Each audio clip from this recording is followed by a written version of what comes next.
Mana soch bugun ekdik, misol uchun, soch ekkanimizdan keyin birinchi navbatda ehtiyot qilish kerak. Nimaga? Sababi biz inyeksiya, anesteziya qilganimizda bosh sezmaydi-da. Shuning uchun любой moment boshni urib olish mumkin yoki biron narsa tegib ketishi mumkin, uni bilmaysiz.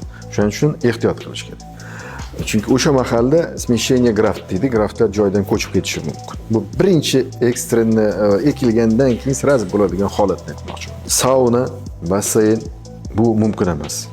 Bu narsa o'zi aslida protokoli bo'yicha 3 oygacha deyiladi. Biza endi mayli 1 oy, 1,5 oy deymiz. Shu narsa mumkin emas.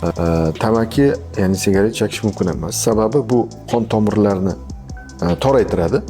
Qon aylanish buziladi, ya'ni kamayadi. Shuni hisobiga sochni oziqlanish kamayadi. Shuning uchun mumkin emas. Alkogol mahsulotlarini iste'mol qilish, spirtli mahsulotlar cheklanishi kerak.